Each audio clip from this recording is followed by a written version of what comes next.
ഇവിടെയുള്ള മുല്ലപ്പെരിയാർ ഡാം അത് അത്യന്തം അപകടകരമായ നിലയിലാണ് എന്ന് സാങ്കേതിക വിദഗ്ധരാണ് പറയുന്നത്. അത്തരമൊരു ആപൽ സ്ഥിതി നിലനിൽക്കുമ്പോഴാണ് ഭൂചലനം കൂടെ ഉണ്ടായത്. റിച്ചർ സ്കെയിൽ 6 മേലെ ഭൂചലനം ഉണ്ടായാൽ ഈ ഡാം തകർന്നേക്കാനിടയുണ്ട്, തകരും എന്ന് തന്നെയാണ് വിദഗ്ധർ പറയുന്നത്. 2011 പിണറായി വിജയൻ എന്ന് പറയുന്ന നമ്മുടെ സ്വന്തം മുഖ്യമന്ത്രി പറഞ്ഞൊരു വാക്കാണത്. അതായത് മുല്ലപ്പെരിയാർ ഡാം തകരാൻ പോവുകയാണ് എന്ന്. അത് കഴിഞ്ഞ് 2016 പറഞ്ഞ് കേൾക്കണ്ടേ? കേൾക്കാം. അതായത് മുല്ലപ്പെരിയാർ ഡാം വലിയ തകരാറിലാണ് എന്ന ആശങ്കയാണ് പൊതുവിൽ നമുക്കുണ്ടായിരുന്നത്. ആ ആശങ്കയ്ക്ക് അടിസ്ഥാനമില്ല എന്നതാണ് അതുമായി ബന്ധപ്പെട്ട് പരിശോധിച്ച കമ്മീഷനുകൾ വ്യക്തമാക്കിയിട്ടുള്ളത്. അപ്പോൾ അത് വെച്ചുകൊണ്ട് വേണം കാര്യങ്ങൾ നമ്മൾ അങ്ങോട്ട് കടക്കാൻ. ഓക്കെ, ഇപ്പോ വീണ്ടും വലിയ രീതിയിൽ ചർച്ച 2024 നടന്നുകൊണ്ടിരിക്കുകയാണ്. അദ്ദേഹം ആ ഒരു രീതിയിൽ നിന്നും മാറി 2 രീതികളും മാറി മാറി പറഞ്ഞുകൊണ്ടിരിക്കുന്നു. ഇപ്പൊ പറയുന്നത് വെച്ചിട്ടുണ്ടെങ്കിൽ ആരും ഭയപ്പെടേണ്ടതില്ല എന്ന് തന്നെയാണ്. അതാണ് അവസ്ഥ. അപ്പോ ഇവിടെ ശരിക്കും പറയുകയാണെന്നുണ്ടെങ്കിൽ മുല്ലപ്പെരിയാർ ഡാം പൊട്ടും, അത് ഡീകമ്മീഷൻ ചെയ്യണം, പൊളിച്ചു മാറ്റണം എന്ന് വർഷങ്ങളായിട്ട് അഡ്വക്കേറ്റ് റസൽ എന്ന് പറയുന്ന വ്യക്തി ഒറ്റയാൾ പോരാട്ടം തുടങ്ങിയിട്ട് കാലം കുറയായി. ഈ പ്രശ്നങ്ങളൊക്കെ തന്നെയാണ് പറയുന്നത്. പിണറായി വിജയൻ പറഞ്ഞ അതേ വിഷയം തന്നെ ഉന്നയിച്ചുകൊണ്ട് തന്നെയാണ് ഇത് പറയാറുള്ളത്. അപ്പോ ഇപ്പൊ കുറെ ആളുകൾ നുണകൾ പ്രചരിപ്പിക്കുന്നു എന്ന് പറയുന്നത് എന്ത് വാസ്തവമുള്ളത്?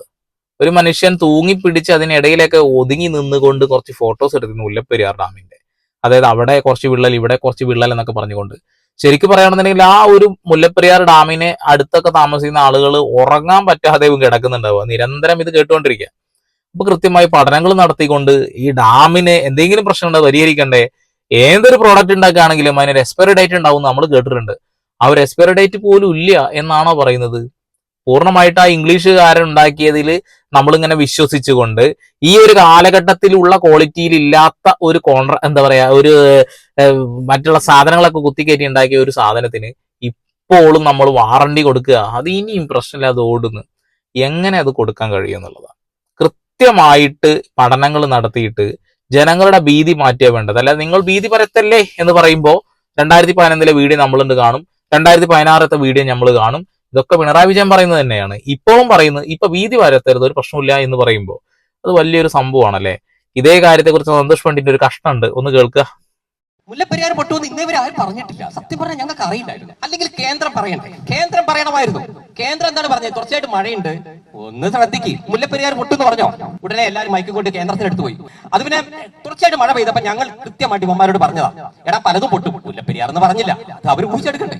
ഓക്കെ, മുല്ലപ്പെരിയാർ പൊട്ടുമെന്ന് പിണറായി വിജയൻ പറഞ്ഞപ്പോഴാണ് കുറെ ആളുകൾ അറിഞ്ഞത് എന്നുള്ള ഒരു കമന്റ് ഞാൻ മുന്നേ കണ്ടു. അപ്പൊ 2015 ഇങ്ങനെ ഒരു കാര്യം പറഞ്ഞിട്ടുണ്ടോ? അറിയില്ല, കണ്ടു. അത് കഴിഞ്ഞ് 2016 ഇങ്ങനെ ഒരു കാര്യം പറഞ്ഞോ, അതും പോയി കണ്ടു. കഴിഞ്ഞ വർഷം ഒരു കാര്യം പറഞ്ഞു, അതും പോയി കണ്ടു. അപ്പൊ ഇതിങ്ങനെ മാറ്റി മാറ്റി കളിക്കാതെ കൃത്യമായിട്ട് കേരളത്തിലെ ജനതകളോട് ഒരു ഇറ്റ് സ്നേഹം ഉണ്ടെന്നുണ്ടെങ്കിൽ എന്താണ് സംഭവം എന്ന് ഞങ്ങൾക്ക് അറിയണം എന്നൊരു ആഗ്രഹമുണ്ട്. അതൊന്ന് ഡീകമ്മീഷൻ ചെയ്യണമെന്നുണ്ടെങ്കിൽ ഡീകമ്മീഷൻ ചെയ്യാനുള്ള പരിപാടി ചെയ്യുക. ലക്ഷക്കണക്കിന് മലയാളികളുടെ ജീവൻ വെച്ചിട്ടുള്ള കളിയാണ്. അതുകൊണ്ട് നമുക്കൊക്കെ ശുപാർശ ചെയ്യാനേ കഴിയുള്ളൂ, ഇവിടെ ഇരുന്ന് ശുപാർശ ചെയ്യാനേ കഴിയുള്ളൂ. എങ്ങനെയെങ്കിലും അതൊന്ന് കണ്ടെത്തണം എന്റെ മുഖ്യമന്ത്രി സാറേ എന്ന് ഞങ്ങൾക്ക് ഇരുന്ന് പറയാനേ കഴിയുള്ളൂ. അപ്പോ കുറെ ആളുകൾ സേഫ് സോണിൽ ഇരുന്നിട്ട് കളിക്കണേ. സേഫ് സോൺ പറഞ്ഞിട്ടുണ്ടെങ്കിൽ ഇതൊന്നും ഞങ്ങളെ ബാധിക്കില്ല എന്ന് പറഞ്ഞ സ്ഥലത്തിരിക്കുന്നവരുണ്ടാവും. ചില ആളുകൾ ഇരുന്ന് കളിക്കണത് എന്ന് വെച്ചിട്ടുണ്ടെങ്കിൽ ഞങ്ങളെ കൊടിയെ നീ അപമാനിക്കുന്നോടാ എന്ന് പറഞ്ഞുകൊണ്ട് കുറെ ആൾക്കാരുണ്ടാവും. ഈ കൊടി പിടിക്കുന്നവനും സേഫ് സോണിൽ ഇരിക്കണോ ഒക്കെ മനുഷ്യന്മാരാണെന്നുള്ള ബോധം ഉണ്ടായാൽ മതി. നിങ്ങളെക്കാളൊക്കെ അപകടം പിടിച്ച സ്ഥലത്ത് താമസിക്കുന്ന ആളുകളുണ്ട് ഈ തീരദേശങ്ങളില്, മലമുകളില്. അപ്പൊ അവരൊക്കെ വളരെ എന്താ പറയാ പ്രശ്നങ്ങളാണ്. ഓരോ നിമിഷവും ഓരോ എന്താ പറയാ അപകടങ്ങൾ വരാൻ സാധ്യതയുള്ള സ്ഥലങ്ങളിലാണൊക്കെ താമസിക്കുന്നത്. മുല്ലപ്പെരിയാർ ഡാമിന്റെ താഴെ നിൽക്കുന്ന ആ പഞ്ചായത്തിൽ നിൽക്കുന്ന ആളുകളുടെ അവസ്ഥയെ കുറിച്ച് നിങ്ങൾ ഒന്ന് ചിന്തിക്കൂ. കാരണം തന്നെ അവരും രംഗത്തിറങ്ങിയില്ലേ, എല്ലാവരും രംഗത്തിറങ്ങിയില്ലേ, എന്താണ് ശരിക്കും സംഭവിക്കുന്നത് എന്നൊന്ന് പരിശോധിച്ചതിന് ശേഷം കൃത്യമായ ഒരു കാര്യം ചെയ്തുകൂടെ? ഇതേ മുഖ്യമന്ത്രി തന്നെ മുന്നേ പറഞ്ഞിട്ടുണ്ടായിരുന്നു, അതായത് പുതിയ ഒരു ഡാം നിർമ്മിക്കാനുള്ള പരിപാടികളും കാര്യങ്ങളൊക്കെ ചെയ്യണമെന്ന്. പക്ഷെ അത് ചെയ്യുന്നുണ്ടോ? അറിയില്ല. അപ്പൊ ഇങ്ങനെയുള്ള കാര്യങ്ങളൊന്നും വെച്ച് താമസിപ്പിക്കരുത്. കാലം കുറെ 125 വർഷത്തിന് മുകളിലായിട്ട് ഒരു ഡാം നിൽക്കുക, 50 വർഷമോ 40 വർഷമോ ഉള്ളില് അതിനുള്ള ഒരു വാലിഡിറ്റി കൊടുത്ത ഒരു ഡാം 125 വർഷമൊക്കെ നിൽക്കുമ്പോ അതിന്റെ ഒരു പെട്ടെന്നുള്ള എന്തെങ്കിലും ഒരു പൊട്ടലും കാര്യങ്ങളും ഉണ്ടായിട്ടുണ്ടെങ്കിൽ എന്താവും അതിന്റെ ഒരു അവസ്ഥ? വലിയ ആഘാതമാവും. നമുക്കിത് കണ്ണടച്ച് തുറക്കാൻ സമയം കിട്ടില്ല എന്നാണ് പറയുന്നത്. നമ്മളൊക്കെ പറയും ഞങ്ങളുടെ അടുത്ത് എത്തണ്ടേ, സമയം എടുക്കില്ലേ എന്നാ നിങ്ങൾ ചിന്തിക്കുന്നത്. ഞങ്ങളുടെ അടുത്ത് എത്താൻ സമയം എടുക്കില്ലേ എന്നാ. തൊട്ടടുത്ത് താമസിക്കുന്ന ആളുകളെ കുറിച്ച് ഒരു ചിന്തയില്ലേ നിങ്ങൾക്ക് എന്നുള്ളതാ. നിങ്ങളുടെ ചോരയിൽ പിറന്നവരല്ല, നിങ്ങളുടെ സുഹൃത്തുക്കളല്ല എന്നുള്ളത് കൊണ്ട് നിങ്ങൾ അവരെ കുറിച്ച് ചിന്തിക്കില്ല. ഇപ്പൊ വയനാട് ഒരു ദുരന്തം വന്നപ്പോൾ നമ്മളെല്ലാവരും ആ ഒരു ദുരന്തത്തിന് സപ്പോർട്ടായിട്ട് അവരെ രക്ഷപ്പെടുത്താനുള്ള ശ്രമം നടത്താൻ വേണ്ടി നമ്മൾ എല്ലാവരും കൂടെ നിന്നില്ലേ? അപ്പൊ അത് നടക്കണം എന്ന് ആഗ്രഹിക്കുന്നവരാണോ എന്നാണ് എന്റെ ചോദ്യം. അതായത് ഒരു ദുരന്തം നടക്കണം എന്നിട്ട് ഞങ്ങളെ സഹായിക്കാം എന്നാണോ ചിന്തിക്കേണ്ടത്? അങ്ങനെയല്ല. ഓരോ മലയാളികളും കൃത്യമായി ഇതിൽ ഇടപെടലുകൾ നടത്തണം. എല്ലാവരും ഒത്തൊരുമിച്ച് നിന്ന് ഇത് കൃത്യമായിട്ട് ഇതിൽ ഇടപെടൽ നടത്തണം. രാഷ്ട്രീയ കൊടികൾ നിങ്ങളെ എന്താ പറയുക ഇത് ചെയ്യാൻ അനുവദിക്കുന്നില്ലെങ്കിൽ, നിങ്ങളെ ചങ്ങലക്കിട്ടതിന് തുല്യമായി നിൽക്കുന്നുണ്ടെങ്കിൽ ആ കൊടി അവിടെ താഴെ വെക്കുക, എന്നിട്ട് ജനങ്ങളുടെ കൂടെ നിൽക്കുക. ഏതൊരു രാഷ്ട്രീയ പാർട്ടിയിലും നമ്മൾ എന്താണ് നിൽക്കുന്നത് എന്തിനാ? നമ്മൾ ജനങ്ങളെ സേവിക്കാൻ വേണ്ടിയിട്ടാ അല്ലെ? ജനങ്ങളെ സേവിക്കാന് നിങ്ങളെ രാഷ്ട്രീയ പാർട്ടി നിങ്ങൾ അനുവദിക്കുന്നില്ലെങ്കിൽ നിങ്ങൾ എന്ത് ജനസേവകനാണോ? കൊടി അവിടെ വെച്ച് ഒറ്റക്കണ്ട് നിൽക്കുക. നമുക്ക് എല്ലാവരും ഒരുമിച്ച് നിൽക്കാൻ കഴിയും. എല്ലാവരും ചേർന്ന് നിന്നാൽ എല്ലാ കാര്യങ്ങളും പരിഹാരം ഉണ്ടാവാൻ കഴിയും. വയനാടിനെ നമ്മൾ ഉയർത്തിക്കൊണ്ടുവരാനുള്ള ശ്രമം നടത്തുന്നത് ഒരുമിച്ചിട്ടാണ്, അല്ലെങ്കിൽ ഒറ്റക്കൊറ്റക്കായിട്ടില്ല. അതിൽ എല്ലാവരും ഒരുമിച്ച് നിന്ന് കഴിഞ്ഞാൽ എല്ലാത്തിനും ഒരു പരിഹാരം ഉണ്ടാവും. പക്ഷെ എന്തുകൊണ്ടാണ് ഈ ഒരു വിഷയം ഇങ്ങനെ തട്ടിക്കളിക്കുന്നത് എനിക്കൊരു പിടുത്തം കിട്ടുന്നില്ല. സ്റ്റാലിൻ ഓൾറെഡി കോടതിയിൽ കൊടുത്തിട്ടുണ്ട് മുല്ലപ്പെരിയാർ ഡാമിന്റെ അറ്റകുറ്റപ്പണികൾ നടത്തിക്കോട്ടെ എന്ന് പറഞ്ഞുകൊണ്ട്. പക്ഷെ നമ്മൾ ഇവിടെ ഒന്നും നടക്കുന്നില്ല എന്നുള്ളതാണ്. ഡീകമ്മീഷൻ ചെയ്യണമെങ്കിൽ ഡീകമ്മീഷൻ ചെയ്യുക തന്നെ വേണ്ടേ? പുതിയൊരു ഡാം ഉണ്ടാക്കുക എന്നുള്ള ഒരു കാര്യത്തെക്കുറിച്ച് മുഖ്യമന്ത്രി തന്നെ മുന്നേ പറഞ്ഞിട്ടുണ്ട്. പുതിയൊരു ഡാം ഉണ്ടാക്കാനുള്ള ശ്രമങ്ങൾ നടത്തുക. ഈ ഒരു ഡാമിനെ പരമാവധി വെള്ളമെല്ലാം കുറച്ച് അതിന്റെ അപകട നില തരണം ചെയ്യിക്കാൻ വേണ്ടിയുള്ള രീതിയിലുള്ള കാര്യങ്ങൾ ചെയ്യുക. തമിഴ്നാട്ടിന് വെള്ളം എത്തിക്കാനുള്ള സംവിധാനങ്ങൾ വേറെ വല്ല രീതിയിലും ചെയ്യുക.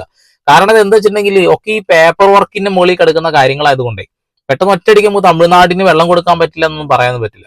അപ്പൊ അതിനുള്ള മറ്റുള്ള പരിഹാരങ്ങൾ കണ്ടെത്തുക എന്നുള്ളതാണ്. അഡ്വക്കേറ്റ് റസൽ പറഞ്ഞു മുല്ലപ്പെരിയാർ ഡാമിന് മുന്നേ ഒരു ഡാമുണ്ട്, ആ ഡാമിൽ നിന്നും 500 മീറ്ററോ 600 മീറ്ററോ മാറി പൈപ്പുകൾ സ്ഥാപിച്ചാൽ ഇതേ വെള്ളം തന്നെ കൊണ്ടുപോകാൻ തമിഴ്നാടിന് കഴിയും. അങ്ങനെ എന്തെങ്കിലും കാര്യങ്ങൾ ചെയ്യുക എന്നുള്ളതാ. അപ്പൊ അഡ്വക്കേറ്റ് റസൽ ഇങ്ങനൊരു കാര്യം പറഞ്ഞാൽ ഞങ്ങൾ ചെയ്യില്ല എന്നൊന്നും നോക്കേണ്ട ആവശ്യമില്ലല്ലോ. പഠനങ്ങൾ നടത്തുക, കൃത്യമായിട്ട് ജനങ്ങളെ സഹായിക്കാനുള്ള ശ്രമം നടത്തുക എന്നുള്ളതാണ് എനിക്ക് ഈ വിഷയത്തിൽ പറയാനുള്ളത്. ഞാൻ ഈ വീഡിയോ കണ്ടപ്പോൾ ഒരാൾ അയച്ചു തന്ന വീഡിയോ കണ്ടപ്പോൾ എനിക്ക് ആകെ ചിരി വന്നു. കാരണം 2011 അദ്ദേഹം പറയുന്നത് മുല്ലപ്പെരിയാർ ഡാം പൊട്ടാൻ പോകുകയാണ് എന്നൊക്കെ പറഞ്ഞുകൊണ്ട് അന്ന് വോട്ട് പിടിക്കാനും മറ്റുള്ള കാര്യങ്ങൾക്ക് വേണ്ടിയിട്ട് പ്രസംഗമൊക്കെ നടത്തിയിട്ട് പിന്നീട് ഡൽഹിയിൽ 2016 പോയിട്ട് മുല്ലപ്പെരിയാർ ഡാമിന് യാതൊരു തരത്തിലുള്ള പ്രശ്നങ്ങളും ഇല്ല, അത് ഡീകമ്മീഷൻ ചെയ്യേണ്ടതായിട്ടില്ല എന്നാണ് വിദഗ്ധർ പറയുന്നത് എന്ന് പറഞ്ഞ ആളാ. വീണ്ടും ഇവിടെ വന്നിട്ട് വീണ്ടും പറഞ്ഞ കാര്യം വെച്ചിട്ടുണ്ടെങ്കിൽ ഇത് അപകടത്തിലാണ്. അപ്പൊ അത് മാറി മാറി കളിക്കാന്നല്ലാതെ സർക്കാരിന് കൃത്യമായിട്ട് ഇതിനൊരു ഇടപെടലുകൾ നടത്തിയിട്ട് ഇത് ശരിക്കും ഡീകമ്മീഷൻ ചെയ്യേണ്ടതാണോ എന്ന് പഠിക്കുകയും അത് പഠിച്ച വിവരം അവിടെ മിണ്ടാണ്ടിരിക്കാതെ ജനങ്ങളെ ഒന്ന് അറിയിക്കുക. അത്ര എനിക്ക് പറയുള്ളൂ. ജനങ്ങളൊന്ന് അറിഞ്ഞാൽ തന്നെ ഈ പ്രശ്നങ്ങളൊക്കെ തീരും. ജനങ്ങൾ പേടിച്ച് ഭീതിയോട് കൂടി നിൽക്കുക. നിങ്ങൾ ഭീതി പടർത്തല്ലേ എന്ന് പറഞ്ഞിട്ട് കാര്യമൊന്നുമില്ല. ജനങ്ങളെ കൃത്യമായി കാര്യങ്ങൾ മനസ്സിലാക്കി കൊടുക്കാനുള്ള കഴിവ് ഉണ്ടെങ്കിൽ മാത്രമേ എന്ത് ചെയ്യാൻ പറ്റുള്ളൂ, ഇവിടെ മുന്നോട്ട് പോകാൻ പറ്റുള്ളൂ. വലിയ ബുദ്ധിമുട്ടാണിത്. അപ്പൊ ഉറങ്ങുമ്പോൾ തന്നെ എല്ലാവരും പേടിച്ചിരിക്കുക. നമ്മൾ ഇത്ര ദൂരത്ത് നിൽക്കുന്ന ആളുകൾ പേടിയുണ്ടെങ്കിൽ മുല്ലപ്പെരിയാർ ഡാമിന്റെ ചുറ്റുവട്ടത്തുള്ള ആളുകളുടെ അവസ്ഥയെ കുറിച്ച് നിങ്ങൾ ചിന്തിക്കണേ. അപ്പൊ അത്രയൊക്കെ ഈ വിഷയത്തിൽ പറയാനുള്ളൂ. എത്രയും പെട്ടെന്ന് ഡീകമ്മീഷൻ ചെയ്യാനുള്ള പരിപാടിയാണോ ചെയ്യേണ്ടത് അല്ലയോ എന്ന് മുഖ്യമന്ത്രി തുറന്നു പറഞ്ഞാൽ മതി.